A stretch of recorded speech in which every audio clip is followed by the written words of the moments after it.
नमस्कार श्रोते हो, आज मी तुमच्यासमोर एक फास्ट लाईफ स्टोरी घेऊन आलेली आहे। ती स्टोरी अशी आहे की त्याच्यातून आपल्याला हे ज्ञान होईल की जे आपण पेरतो त्याचं फळ आपल्याला मिळत असतं। जसं पेराल तसं उगवेल, आपल्या कर्माप्रमाणे आपल्याला फळ मिळेल। तर याच्या संदर्भात अशी एक स्टोरी आहे, ती स्टोरी मी तुमच्यासमोर घेऊन आलेली आहे। तुम्हाला तर माहीतच आहे की फास्ट लाईफ स्टोरी कशाला म्हणतात। फास्ट लाईफ रिग्रेशनमध्ये आपल्याला आपल्या मनाला शांत केलं जातं आणि अवचेतन मन जेव्हा जागृत होतं त्यावेळी आपल्याला आपल्या पूर्वजन्मातल्या स्मृती जागृत करता येतात आणि याच्यातूनच आपल्याला आपलं फास्ट लाईफ दिसतं। तर अशीच एक स्टोरी आहे। ती स्टोरी एका महिलेची आहे। जी महिला, तिचं नुकतंच लग्न झालेलं आणि लग्न झाल्यानंतर घरातल्या व्यक्ती तिला कोणीही त्रास देत नव्हतं, परंतु ज्या ठिकाणी ती जॉबसाठी जाते तिथले लोक तिच्यावरती असं काही कारस्थान करतात की त्याच्यामुळे तिला जेलमध्ये जावं लागतं। आणि जेलमधून आल्यानंतर जेव्हा तिला असं वाटतं की हे माझ्या बाबतीत असं का घडतंय, इतका संघर्ष मला का करावा लागतोय, तर त्याच्याबद्दलची ही फास्ट लाईफ स्टोरी आहे। तर बघा, ह्या स्टोरीला आपण सुरुवात करूयात। एक सरिता नावाची मुलगी आहे, जी की एका ग्रामीण भागामध्ये राहत असते। तिचं जीवन खूपच खडतर आहे, इतकं खडतर की तिचे खाण्यापिण्याचे सुद्धा वांदे आहेत आणि घरामध्ये परिस्थिती खूपच बेताची आहे।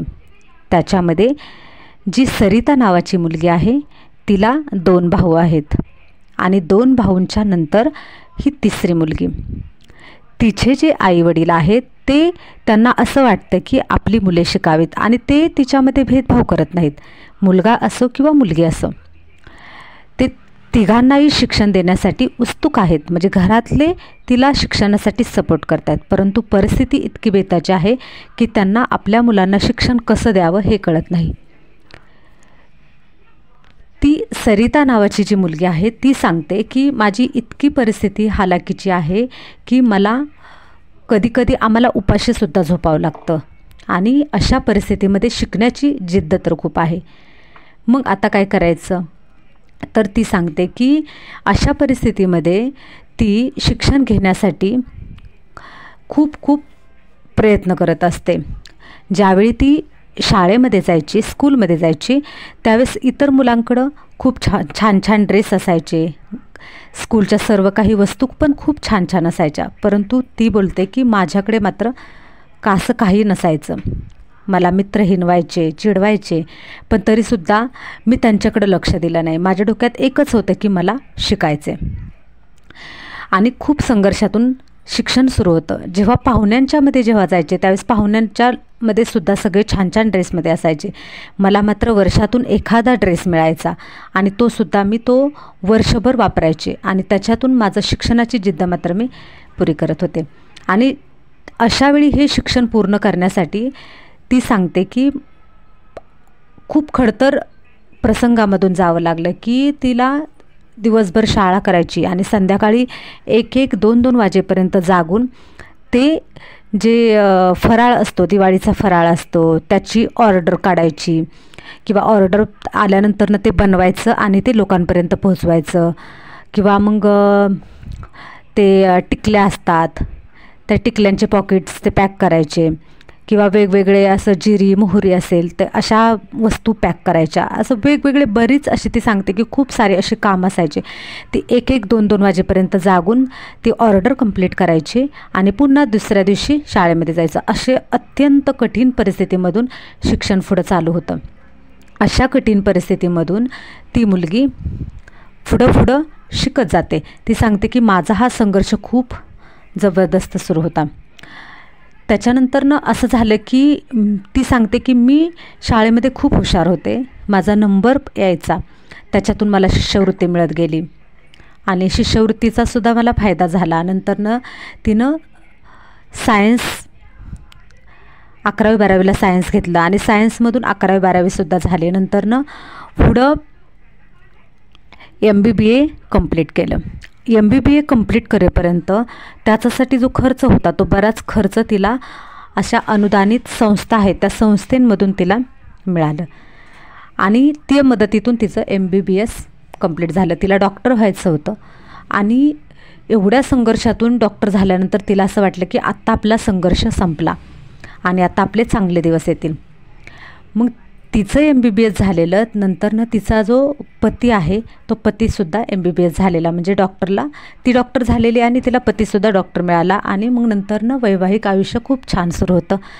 अशातच एकदम असं अचानक घडलं की तिचे जे सासू सासरे होते, पती होते, ते खूप छान होते स्वभावानं, त्यांचा काही तिला त्रास नव्हता. परंतु एक वेळ अशी आली की ती सरकारी हॉस्पिटलमध्ये कामाला लागली, त्या ठिकाणी डॉक्टर म्हणून कामाला लागली. परंतु तिथे तिचे जे वरिष्ठ होते त्या वरिष्ठपैकी एका व्यक्तीने तिच्यावरती एक फेक केस केली की या व्यक्तीनं लाच घेतली आणि लाच घेऊन गोळ्या विकल्या. तिथे जे गोळ्या औषधं होते ते लाच घेऊन तिने विकल्या अशा तिच्यावरती आरोप लावला आणि आरोप लावल्यानंतरनं तिला डायरेक्ट जेल झाली आणि जेलमध्ये तिला 2 वर्ष तिथं त्या ठिकाणी शिक्षा भोगावी लागली. आणि ती म्हणते की माझी काहीही चूक नसताना मला ही शिक्षा भोगावी लागली. शिक्षा भोगून आल्यानंतर 1-2 वर्षानंतर जेव्हा ती घरी आली आणि त्याच्यानंतर ती केस सुरू झाली. तर ती केस सुरू झाली, ती ज्या ठिकाणी ती डॉक्टर म्हणून काम करत होती त्या ठिकाणचे जे बाकीचे जे लोक होते ते विनाकारण तिला म्हणजे सारखं असं घालून पाडून बोलत होते की तू अशीच आहे, तू तशीच आहे. छोटे छोटे कामगार लोकंसुद्धा तिला टोचून टोचून बोलत होते. ती म्हणते का नाही की मी MBBS झालेले डॉक्टर होते, पण तिथे झाडू कामगार करणारे बाकीचे कोणीही असेल ते कोणीही मला कसंही बोलायचं, इतकी माझी अवस्था बेकार झाली होती आणि सगळे मला टोचून बोलायचे, तरीही मी तिथे काम करत होते आणि मला तसं त्या ठिकाणी पगारही मिळत नव्हता आणि मी नुसती काम करत होते. आणि केस सुरू होती ते ज्या ठिकाणी जे कोर्ट होतं ते कोर्ट पण जवळपास तिथून बऱ्याच अंतरावरती होतं, 400 ते 450 किलोमीटर अंतरावरती होतं. त्याचे 3-4 दिवस त्याच्यामध्येच मोडायचे आणि निकालही काय व्यवस्थित तिच्या बाजूने लागत नव्हता. असा हा संघर्ष तिचा सुरू होता. ती म्हणते की मी इतक्या कठीण परिस्थितीतून MBBS झाले आणि आत्ता माझ्या आयुष्यामध्ये कुठे चांगले दिवस आले, त्याच्यामध्ये हे माझं काही चूक नसताना मला जेल झाली, हे कुठल्या कर्माची मला फळं मिळत आहेत ते मला पाहायचं आहे. म्हणून ती एका हिप्नोथेरपिस्टकडे जेव्हा हिप्नोथेरपी करायला गेली त्यावेळेस तिने त्यांच्यासमोर हा तिचा सर्व जीवनाचा जो प्रसंग आहे तो संपूर्ण प्रसंग तिने त्यांच्यासमोर मांडला. त्याच्यानंतरनं ती म्हटली की मला पाहायचं आहे की माझं काही पूर्वजन्मामध्ये याचे काही आहेत का अशा गोष्टी की काही मी तिथे काही चुकीचं कर्म केलं होतं का, त्याचं मला फळ या जन्मामध्ये मिळत आहे. जेव्हा तिची पास्ट लाईफ थेरपी झाली त्यावेळेस कसं असतं, पास्ट लाईफ थेरपीमध्ये आपण जेव्हा जातो त्यावेळेस ते जे थेरपी घेणारे असतात, थेरपी करणारे असतात, जे प्रशिक्षक असतात ते काय करतात, त्यांच्या वेगवेगळ्या गोष्टी असतात, त्या वेगवेगळ्या गोष्टींच्या माध्यमातून ते पास्ट लाईफमध्ये घेऊन जातात. तर त्यावेळी असं झालं की ज्यावेळेस तिला पास्ट लाईफमध्ये नेलं त्यावेळेस तिला असं सांगितलं की तुम्ही स्वतःला पहा की तुम्ही कुठे आहात, म्हणजे तुम्ही तुमच्या पायाकडे पहा, तुम्ही पायात काय घातलेलं आहे, की तुमचे कपडे पहा कसे आहेत ते.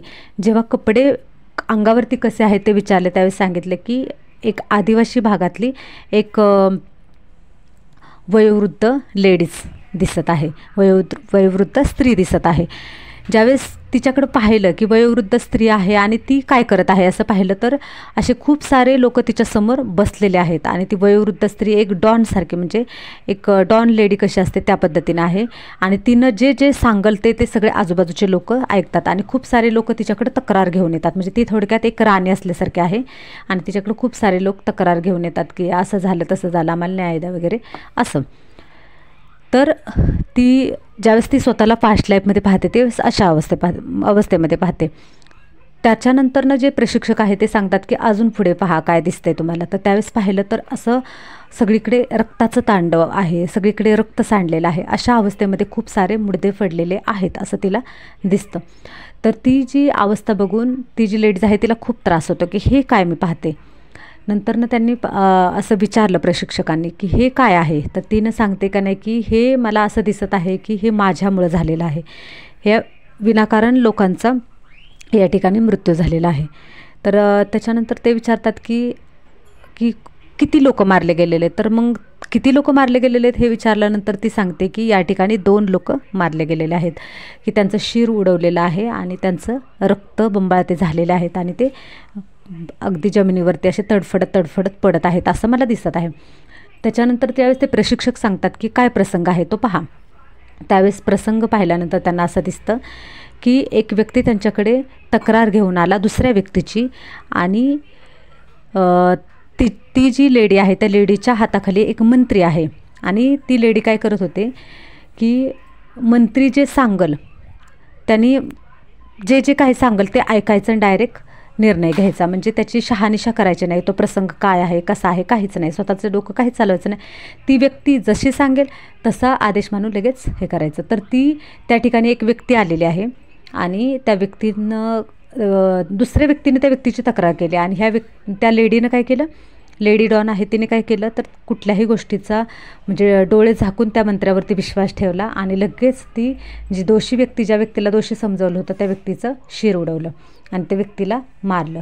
तिच्याबरोबर जी दुसरी एक व्यक्ती होती तिलाही मारून टाकलं. असं त्या दोन्हीही व्यक्तींना दोषी समजलं होतं, त्यांचं शिर उडवून त्या ठिकाणी हत्या केली. नंतरनं तिला असं विचारलं की त्यांचा दोष होता का, प्रशिक्षकाने विचारलं की त्यांचा दोष होता का. त्यावेळेस ती लेडी सांगते की त्यांचा दोष नव्हता, फक्त तो मंत्री जो आहे त्या मंत्र्यावरती त्या लेडीचा खूप विश्वास आहे आणि ती मंत्री जो सांगेल तसं ती करते. तर अशा पद्धतीनं तो जो निर्दोष व्यक्ती होते त्या दोन निर्दोष व्यक्तींची हत्या या लेडीनं केली होती. नंतरनं पुढं त्यांनी विचारलं की अजून पुढे काय दिसतंय तुम्हाला बा, पुढे प्रसंग पहा अजून काय झाले ते. तर त्यावेळेस जो मृत्यूचा जो शेवटचा क्षण आहे त्या शेवटच्या क्षणापर्यंत घेऊन गेले. तर त्यावेळेस विचारले की तुमच्या आजूबाजूला कोण आहे का, तर ते म्हटले की आजूबाजूला कोणीच नाही आहे, मी एकटीच आहे. तर ते म्हटले की का तुमची एवढी मोठी सगळे लोक होते मग ते आता नाहीत का तिथं, तर ते म्हणते नाही आहे. तर का नाहीत, कुठे गेलेत ते सगळे. तर ती सांगते की जो माझा मंत्री होता त्या मंत्र्यांनीच आता पूर्ण सगळ्या लोकांना एकत्र केलं आहे आणि आता सगळे लोक माझ्याकडे येत नाही तर त्याच्याकडे जात आहेत. मग त्या लेडीला खूप शेवटचा जो क्षण आहे मृत्यूच्या अगोदरचा जो क्षण आहे ते खूप पश्चातापामध्ये तिचा दिसतोय की तिला असं वाटतं की ज्याच्यावर विश्वास ठेवला त्यानेच विश्वासघात केला, मी अशा कित्येक लोकांचा म्हणजे विनाकारण बळी घेतला. तिला पश्चाताप त्या गोष्टीचा खूप होत होता शेवटच्या क्षणाला हा पश्चाताप झाल्यानंतरनं ज्यावेळेस मृत्यू होतो मृत्यूनंतरची अवस्था काय आहे असं ते प्रशिक्षक विचारत होते की नंतर काय होते. तर त्यांनी सांगितलं की माझी आत्मा शरीरातून बाहेर पडले आणि ते पाहते सगळं की हे सगळं मी चुकीचं केलं, चुकीच्या गोष्टी केल्या, डोळे झाकून विश्वास दुसऱ्यावरती ठेवला आणि जे निर्दोष लोक आहेत त्यांना विनाकारण मी शिक्षा दिली, ही माझी खूप मोठी चूक आहे असं मला दिसत आहे. त्यानंतर त्या लेडीला इतका पश्चाताप होत होता की खूप त्रास होत होता. नंतरनं त्या प्रशिक्षकांनी विचारलं की ती जी त्या ज्या निर्दोष व्यक्ती आहेत 2 त्यांचा ह्या जन्मामध्ये काय संबंध आहे का. तर ती म्हणते की या जन्मामध्ये त्यांचा संबंध आहे, ज्यांनी माझ्यावरती फेक केस केली की हिने असं केलं म्हणून आणि ज्या निर्दोष व्यक्तींना मी मारलं होतं त्याच व्यक्ती या जन्मामध्ये आले आहेत आणि या जन्मामध्ये त्यांनी माझ्यावरती फेक केस केली. मला आत्ता ह्या गोष्टीचं उत्तर मिळालं की पूर्वजन्मामध्ये त्यांना निर्दोष व्यक्तींचा मी बळी घेतला होता, त्याच व्यक्ती आज माझ्यावरती मी निर्दोष असताना मला जेलची हवा खावी लागते किंवा माझ्यावरती हे जे केस सुरू आहे ते सगळं सुरू आहे. माझ्याच कर्माचं मला फळ मिळतं आहे.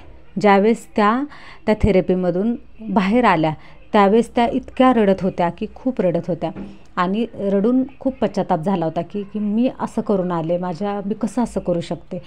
आणि कसं होतं की ज्यावेळेस तो प्रसंग आपल्यावरती येतो त्यावेळेस आपल्याला त्या भावना कळतात की ते कसं असतं ना की एखाद्या निर्दोष व्यक्तीला ज्यावेळेस आपण सजा देतो, कोणतीही फिलिंग असू दे, ज्यावेळेस आपण दुसऱ्याला त्रास देतो त्यावेळेस आहे ना कर्माचा जो हा लॉ आहे तो पुन्हा ही प्रकृती आपल्याला काय करते, सेम तेच आपल्या बाबतीत घडवते. ती फिलिंग आपल्याला कळावी म्हणून त्याच गोष्टी आपल्या बाबतीत घडवत असते. त्यावेळेस त्यांनी विचारले की आता याच्यावरती काही उपाय आहे का.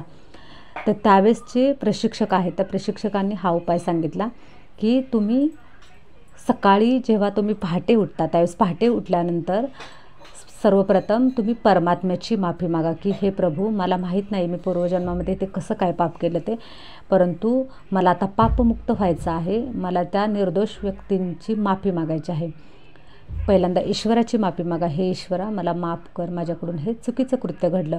आणि नंतरनं त्या आत्म्यांना एक आत्मरूपामध्ये पाहून त्यांचीसुद्धा माफी मागायची जेव्हा ते झोपलेले असतील अशा वेळी माफी मागायची. मग त्यांनी ते सांगितल्याप्रमाणे त्यांनी काय केलं तर पहाटे उठून परमात्म्याची माफी आणि त्या आत्म्यांची माफी मागितली. आणि एक थोड्या दिवसामध्ये असं घडलं, असं चमत्कारिक सगळं वातावरण त्यांना निवळताना दिसलं की ज्या व्यक्तींनी ती फेक केस केली होती त्या व्यक्तींनी ती केस मागे घेतली.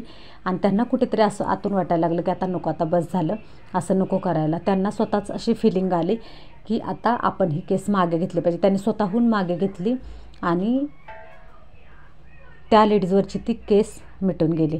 परंतु दुसरा असा प्रश्न होता की तिच्या इज्जतीचा प्रश्न होता. कारण की तिचा काहीही दोष नसताना सुद्धा ते घडत होतं, परंतु तिचा पूर्वसंचिताचा मात्र दोष होता.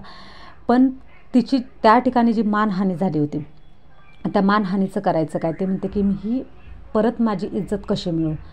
तर त्याच्यानंतरनं ती असं काय करायचं, ह्याच्यासाठी काय करता येईल असं तर सांगितलं. त्यावेळेस त्या प्रशिक्षकांनी सांगितलं की तुम्ही कंटिन्यू ही गोष्ट करत राहा, माफी मागत राहा. एक दिवस ती व्यक्ती जी आहे ती स्वतःहून तुमची माफी मागेल आणि तुम्हाला पण त्याच्यातून हळूहळू ते बाहेर काढण्यासाठी मदतसुद्धा करेल. कारण त्या व्यक्तीलासुद्धा आतून कुठेतरी वाटेल की आपण चुकीचं करतो म्हणून.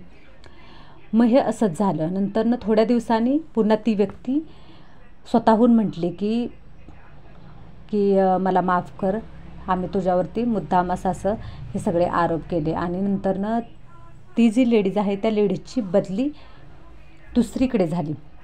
ती सरिता नावाची जी मुलगी आहे तिची बदली दुसऱ्या ठिकाणी झाली. दुसरीकडे बदली झाल्यानंतरनं मात्र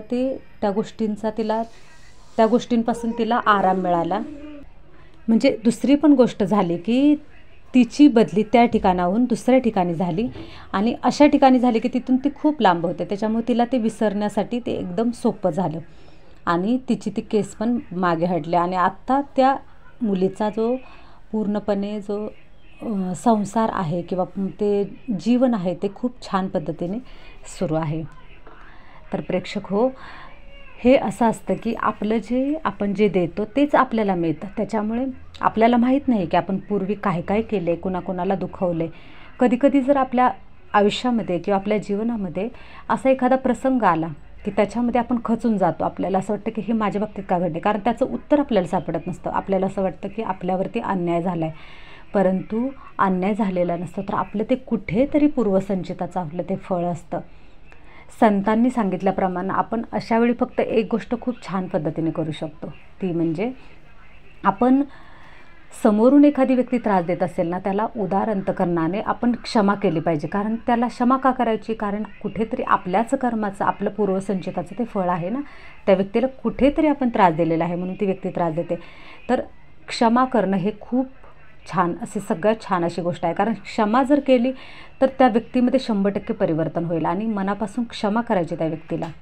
आणि जे आपण सांगितले त्याप्रमाणे आपण पहाटेचं उठायचं. जरी आपल्या जीवनामध्ये छोटे मोठे काही प्रसंग घडत असेल तरी आपण पहाटे उठून रोज आपण सर्व आत्म्यांची, परमात्म्याची क्षमा मागायची की माझ्याकडून काही कळत नकळत चुकीची कर्म घडले असतील, कोणाच्या बाबतीत घडले असतील, कोणाची मनं दुखावली असतील, तर हे सर्व आत्म हो, तुमची मी मनापासून माफी मागते.